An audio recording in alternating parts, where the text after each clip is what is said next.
Panorama group, जो सोचता है वो करता है। आपके अपने सपनों का आशियाना।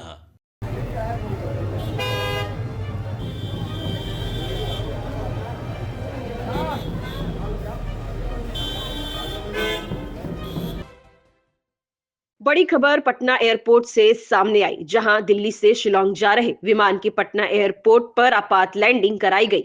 शुरुआती जानकारी के मुताबिक विंडस्क्रीन में दरार की वजह से इसे पटना में उतारना पड़ा है। विमान की सुरक्षित लैंडिंग के बाद यात्रियों ने राहत की सांस ली है। हवा में ही विमान की विंडस्क्रीन में दरार आ गई थी। कहा जा रहा है कि चिड़िया से टकराने के वजह से ये दरार आई, जिसके बाद उसे पटना एयरपोर्ट पर उतारना पड़ा है। बताया जा रहा है कि एयरक्राफ्ट SG-2950 में करीब 80 यात्री और क्रू मेंबर सवार थे। विमान में सवार सभी लोग सुरक्षित हैं। सोमवार की सुबह करीब 9 बजे पटना के जयप्रकाश नारायण अंतरराष्ट्रीय एयरपोर्ट पर विमान की लैंडिंग कराई गई है। स्पाइस जेट के विमान ने दिल्ली से सुबह 7:03 पर उड़ान भरी थी। इस विमान को सुबह 10:02 पर शिलोंग में लैंड करना था। हालांकि पायलट को विमान के कॉकपिट में विंडस्क्रीन में दरार नजर आया। उस वक्त विमान पटना के ऊपर से गुजर रहा था।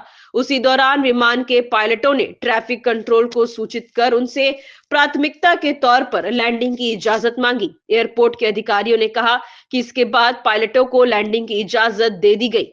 एयरपोर्ट अथॉरिटी ऑफ इंडिया के वरिष्ठ अधिकारी ने कहा कि विमान शिलोंग नहीं जा सकी क्योंकि पायलट ने विंडस्क्रीन में आई दरार को जल्द ही पकड़ लिया। चूंकि जिस वक्त विमान हवा में था उस वक्त पटना एयरपोर्ट सबसे नजदीक था, लिहाजा पायलटों ने एहतियात के तौर पर विमान को यहीं लैंड कराने का फैसला लिया। एयरक्राफ्ट की पटना में सामान्य लैंडिंग करा दी गई है। एयरपोर्ट से जुड़े सूत्रों ने बताया कि इस एयरक्राफ्ट को उड़ाने में अब कुछ दिनों का समय लगेगा। इस विमान को उड़ाने के लिए directorate general of civil council DGCA की तरफ से क्लियरेंस की जरूरत होगी। विंडशील्ड को बदला जाएगा।